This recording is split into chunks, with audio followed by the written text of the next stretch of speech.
حضرت علی کی شہادت کے بعد لوگوں نے، جبکہ ابھی حضرت علی زخمی تھے، انتقال نہیں ہوا تھا، آپ سے پوچھا کہ ہم حسن کے ہاتھ پر بیعت کر لیں رضی اللہ تعالیٰ. آپ نے فرمایا نہ میں تمہیں اس کا حکم دیتا ہوں اور نہ روکتا ہوں، یہ تمہارا معاملہ ہے، امر المسلمین ہے، مسلمان فیصلہ کر لے جس کو چاہیں. چنانچہ حضرت حسن رضی اللہ تعالیٰ عنہ کے ہاتھ پر بیعت ہو گئی. اب معاملہ ٹھہرا حضرت حسن اور حضرت معاویہ کے مابین. 6 ماہ خلافت رہی ہے حضرت حسن کی رضی اللہ تعالیٰ، اور میں انہیں 5واں خلیفہ راشد مانتا ہوں. ابو بکر، عمر، عثمان، علی، حسن، انہوں نے کوئی اپنی قوت سے خلافت حاصل نہیں کی تھی، بلکہ مسلمانوں نے انہیں خلیفہ بنایا تھا. لیکن یہ اس قدر صلح جو انسان تھے، بہت نرم طبیعت کے انسان، جب انہوں نے دیکھا کہ یہ تو پھر خوریزی کا معاملہ ہو رہا ہے. ابھی معاویہ کے پاس 40,000 کا لشکر تھا، ان کے پاس بھی بڑا لشکر موجود تھا، بلکہ 40,000 ان کے پاس تھا، حضرت معاویہ کے پاس اس سے بڑا تھا. انہوں نے صلح کر لی حضرت معاویہ سے رضی اللہ تعالی، اور وہ حدیث ان کے حق میں جو ہے پیشن گوئی تھی وہ پوری ہو گئی کہ حضور نے فرمایا تھا میرا یہ بیٹا مسلمانوں کے 2 گروہوں کے مابین صلح کرائے گا. یہ سن 41 ہجری کا واقعہ ہے جب صلح ہو گئی اور حضرت حسن دستبردار ہو گئے اور امیر معاویہ کو خلیفہ تسلیم کر لیا گیا. اس کو عام الجماعہ کہتے ہیں، یعنی وہ انتشار اور تفرقہ جو سبائی فتنے سے شروع ہوا تھا، اگرچہ اس کا نقطہ آغاز تو بالفعل بنا شہادت عثمان، پھر وہ جنگ جمل اور جنگ صفین اور جنگ نہروان، اور اس کا ایک نتیجہ جو نکلا وہ کیا تھا کہ اسلامی حکومت کی حدود کی جو توسیع ہو رہی تھی وہ عمل رک گیا. وہ تو خلفائے ثلاثہ، اب یہ ثلاثہ میں گر رہا ہوں، حضرت ابوبکر، حضرت عمر، حضرت عثمان، ان کے دور میں ساری توسیع ہوئی، فتوحات ہوئی. حضرت علی کا دور جو ہے سارا خانہ جنگی کی نظر ہو گیا. وہ خلیفہ راشد ہیں، اس میں کوئی شک نہیں ہے، بہت عظیم شخصیت ہے، ہمارے نزدیک صحابہ کرام میں سوائے 3 کے سب سے بڑھ کر ہیں، سب سے افضل ہیں. ہاں ابو بکر، عمر، عثمان ان سے افضل ہیں ہمارے نزدیک. خلافت جو ہے خلفاء کے مابین ترتیب فضیلت جو ہے وہ ترتیب خلافت کے مطابق اہل سنت کے نزدیک، لیکن باقی ہزاروں صحابہ میں تو سب سے اونچے ہیں. اس حوالے سے حضرت علی کا کوئی قصور نہیں رضی اللہ تعالی، ان کی کوئی کوتاہی نہیں. انہیں خلافت ملی ہی ایسے پرفتن دور میں.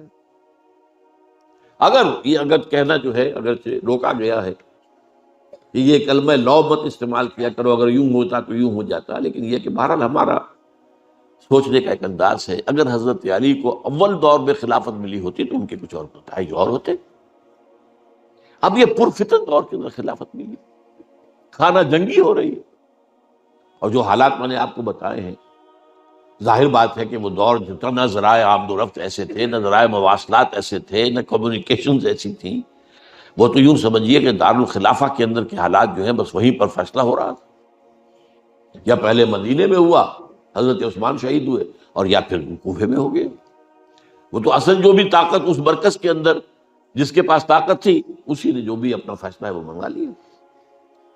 بہرحال یہ جو حضرت حسن نے مصالحت کی ہے جس کی بنا پر ہم تو انہیں سلام کرتے ہیں، ان کا احترام کرتے ہیں، انہوں نے خانہ جنگی ختم کی، فساد جو ہے اس کی جڑ کاٹ دی، تعامل جماعت ہو گیا، اب امن ہو گیا. اور نوٹ کیجئے اس کے بعد 20 برس تک امیر معاویہ کی حکومت رہی ہے، 20 برس، اور کامل امن رہا. اس میں یہ بھی ہے کہ ان کے تدبر کو بھی دخل حاصل تھا، یہ بھی ہے کہ انہوں نے کچھ طاقت کا استعمال بھی کیا، یہ بھی ہے کہ انہوں نے دل جوئیاں بھی کی لوگوں کو جس کو ہم کہتے ہیں مؤلفۃ القلوب، جو زکوٰۃ کے مسائل میں شامل ہے. کچھ لوگوں کی کے شر سے اس کو روکنے کے لیے ان کو جو ہے کچھ زکوٰۃ میں سے پیسہ دیا جائے وغیرہ وغیرہ، مؤلفۃ القلوب، تالیف قلب کے لیے. بہرحال نتیجہ یہ ہے. تاہم یہ جان لیجئے کہ حضرت معاویہ صحابی رسول ہیں، ہم ان کو تسلیم کرتے ہیں، لیکن ان کی خلافت کو خلافت راشدہ ہم نہیں مانتے، اس لیے کہ وہ انہوں نے اپنی طاقت سے حاصل کی۔ میں نے اسی لیے کہا حضرت حسن رضی اللہ تعالیٰ عنہ کی خلافت خلافت راشدہ ہے، لیکن حضرت معاویہ کی خلافت خلافت راشدہ، اگرچہ اس میں عمل رہا، اور وہ جو عمل رک گیا تھا، وہ جو مزید توسیع دارالاسلام کی، وہ دوبارہ شروع ہو گئی، خراسان کی طرف پیش قدمی شروع ہو گئی۔ ادھر پہلا بحری بیڑا بنایا حضرت معاویہ نے رضی اللہ تعالیٰ عنہ، اور یہ بحیرہ روم کے بعد جزائر کو فتح بھی کیے۔ انہی کے زمانے میں مسلمان فوجیں جو ہیں استنبول تک پہنچ گئی، قسطنطنیہ تک، قسطنطنیہ کی فصیل تک پہنچ گئے، اگرچہ فتح نہیں ہو سکا قسطنطنیہ اس وقت، وہ تو بعد میں کئی سو سال بعد ترک جو خلیفہ تھا اس کے ہاتھ میں فتح ہوا، محمد فاتح، لیکن یہ کہ باہر پہنچ گئے تھے وہاں تک، یہ عمل بھی شروع کیا۔ لیکن انہی لوگوں نے حضرت حسن کو گالیاں دی اس کام پر کہ تم نے صلح کیوں کی، امیر الکافرین کہا، امیر المنافقین کہا، اور انہیں خطاب یا عار المومنین، اے مومنوں کے لیے عار کا اور شرم کے باعث، اور ان کے خیمے پر حملہ کیا، اسے جلایا، ان کی جان کے در پہ تھے کہ تم نے صلح کیوں کی۔ یہ اکھڑ لوگ، یہ لوگ، اس کے بعد اب میں صرف اشارہ کر رہا ہوں، یہی لوگ تھے اصل میں جو 20 برس کے بعد پھر جو حادثہ سانحہ کربلا ہوا ہے اس کا مین کردار یہ تھا۔ صرف چند جملے اس وقت کہوں گا، سانحہ کربلا پر میرا کتاب جو موجود ہے وہ آپ پڑھیے۔ حضرت معاویہ رضی اللہ تعالیٰ عنہ کو مغیرہ ابن شعبہ ایک بزرگ صحابیوں میں سے تھے، انہوں نے مشورہ دیا کہ دیکھیے آپ کی خلافت سے پہلے 4 برس تک خانہ جنگی رہی، 1 لاکھ کے قریب مسلمان ایک دوسرے کی تلواروں سے ختم ہوئے۔ اب اگر وہ زمانہ گزر گیا، کبار صحابہ تو فوت ہو چکے، بڑے صحابہ تو گئے، اب تو یہ 9 مسلم جو فتح کے بعد ایمان لائے یا اس کے بعد ایمان لائے جبکہ سورہ توبہ کی آیات نازل ہو گئی، اب تو یہ لوگ، یا پھر اب نئے لوگ جو مفتوحہ علاقے میں ایمان لا رہے ہیں، مسلمان ہو رہے ہیں۔ لہٰذا اب وہ جو مسلمانوں کا ایک نظام خلافت راشدہ کا تھا، اگر اس کے پیچھے کسی مضبوط قبیلے کی طاقت نہ ہو تو وہ مرکزیت قائم نہیں رکھ سکے گا، لہذا آپ یزید کو اپنا ولی عہد مقرر کر دیں۔ حضرت معاویہ کچھ رہے متردد، لیکن بعد میں ان کی سمجھ میں یہ بات آ گئی۔ یہاں یہ نوٹ کر لیجئے کہ میں یا آپ حضرت معاویہ کے فیصلے سے اختلاف کر سکتے ہیں، ان کی نیت پر حملہ نہیں کر سکتے، وہ صحابی ہیں، الصحابۃ کلہم عدول، ان کی نیت بھی یہی تھی، مسئلہ سمجھی اس میں کہ وہی امن جو ہے وہ برقرار رہے۔ اس وقت جو ہے کچھ تھے ہمارے جو اس وقت اگرچہ وہ صغار صحابہ میں شمار ہوتے تھے، لیکن اب وہ کبار تھے، وہ کھڑے ہو گئے کہ آپ یہ کام غلط کر رہے ہیں، یہ قیصریت اور کسرویت جو ہے اس کا آغاز کر رہے ہیں۔ اور یہ کون لوگ تھے؟ اب دیکھیے ترتیب، ابو بکر کے بیٹے عبد الرحمن، عمر کے بیٹے عبداللہ ابن عمر، عباس کے بیٹے عبداللہ ابن عباس، زبیر کے بیٹے عبداللہ ابن زبیر، علی کے بیٹے حضرت حسین۔ حضرت حسن فوت ہو چکے تھے کیونکہ یہ عین وسط میں ہوا واقعہ، 20 سال کے درمیان 10 سال حضرت معاویہ کی حکومت کو شروع ہوئے 10 سال ہو چکے تھے۔ میری جو تحقیق ہے یا مطالعہ اس کے مطابق تو یہ ہے کہ حضرت عثمان نے مصلحت سے، حضرت معاویہ نے مصلحت سے کام لیا اور ان پر جبر نہیں کیا، لیکن انہی ندوی صاحب نے کچھ لکھا ہے کہ بالجبر بھی ان سے بیعت لے لی، بیعت ولی عہدی، مجھے اس سے اختلاف ہے۔ یہ حضرات ایسے نہیں تھے کہ جو بالجبر بیعت کرنے والے ہوں، میں اس کو ماننے کو تیار نہیں۔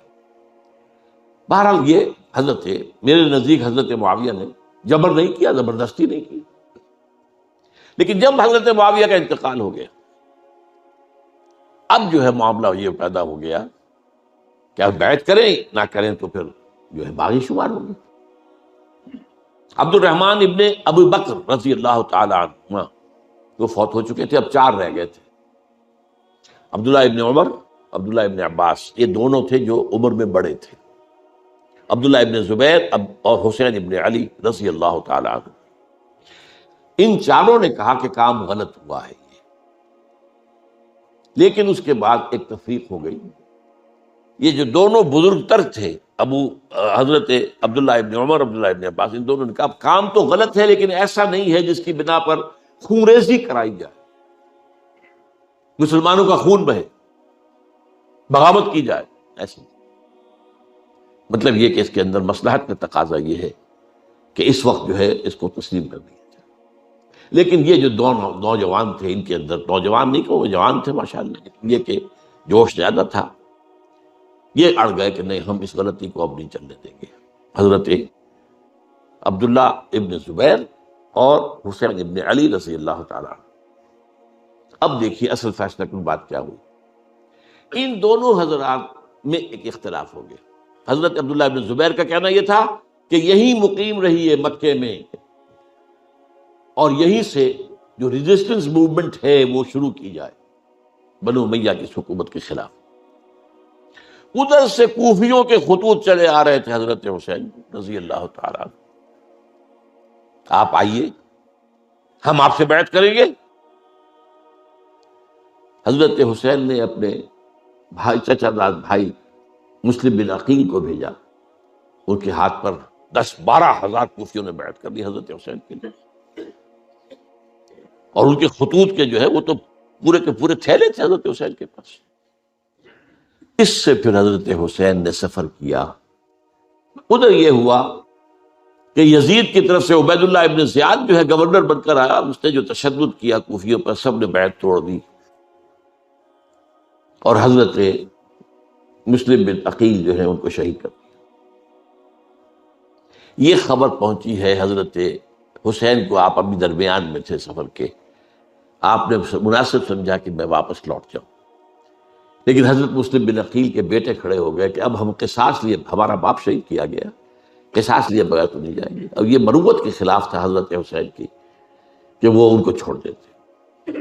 یہ وجہ ہے کہ وہ حادثہ پیش آیا، اور اس میں بھی اصل وجہ میں بتاتا ہوں، وقت جو ہے ختم ہو گیا ہے۔ وہ یہ ہے کہ حضرت حسین نے جب وہ لشکر تھا کوفیوں کا، کوفی تو آئے تھے نا، وہی کوفی جنہوں نے بیعت کی تھی، وہی بیعت توڑنے والے تھے، وہی لشکر میں آئے تھے حضرت حسین کے خلاف۔ حضرت حسین نے وہاں عین میدان جنگ میں اعلان کیا، دیکھو فلاں ابن فلاں، یہ تمہارا خط ہے کہ نہیں، تم نے مجھے بلایا، دیکھو فلاں ابن فلاں، تم نے مجھے دعوت دی تھی کہ نہیں، یہ دیکھو میرے پاس تمہارے خطوط جو ہیں تھیلے بھرے ہوئے موجود ہیں۔ اب انہیں اندیشہ یہ ہوا کہ اگر حضرت حسین کو کسی طرح بھی یزید تک پہنچ جانے دیا گیا تو ہمارا جو ہے بانڈا پھوٹ جائے گا، پھر ہماری خیر نہیں۔ ورنہ حضرت حسین نے کہا تھا دیکھو، یا مجھے واپس جانے دو، یا مجھے سرحدوں کی طرف جانے دو، میں کفار کے ساتھ جہاد کرتے ہوئے اپنی زندگی صرف کر دوں گا، یا مجھے یزید کے پاس جانے دو، میں اس کے ساتھ اپنا معاملہ کر لوں گا۔ انہوں نے کہا کہ اگر یزید تک ان کی رسائی ہو گئی تو پھر ہماری خیر نہیں۔ تو انہوں نے نہ صرف یہ کہ شہید کیا، وہی کوفی، وہی بنو تمیم کے لوگ، وہی اکھڑ، انہوں نے نہ صرف یہ کہ شہید کیا بلکہ پھر خیموں کو آگ لگائی۔ کیوں لگائی؟ تاکہ وہ جو ڈاکومنٹری پروف تھا ان کے خلاف وہ ختم ہو جائے، ورنہ آگ لگانے کی کیا ضرورت تھی؟ انہوں نے اور تو کوئی نہیں کیا، یعنی وہ کام تو نہیں کیا کہ جو کسی مفتوح کے ساتھ کیا جاتا ہے۔ حضرت حسین کے بیٹے بیمار تھے، حضرت علی بن حسین زین العابدین رحمت اللہ علیہ، انہیں شہید تو نہیں کیا۔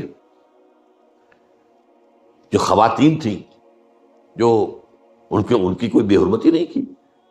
یہ نہیں کہا کہ اب یہ تو جیسے کہ خوارج کہتے تھے کہ جو مسلمان کافر ہو گئے، مسلمان ہیں ان کے نزدیک کافر ہیں، ان کی بیویاں بھی حلال ہیں ہم پر، وہ تو کنیزیں ہیں پھر، یہ تو نہیں کیا۔ خیمے جلائے اس لیے ہیں کہ وہ جو ثبوت تھا ان کے خلاف وہ ختم ہو جائے۔ یہ حادثہ فاجعہ بھی در حقیقت اسی سلسلہ سبائیہ، وہ فتنہ جو ہے اسی کا اس کی ایک کڑی ہے۔ یہ ہے وہ ہماری تاریخ کے جو ہمارا صدر اول ہے، اس میں جو یہ شہادتیں ہوئی ہیں ان کا تاریخی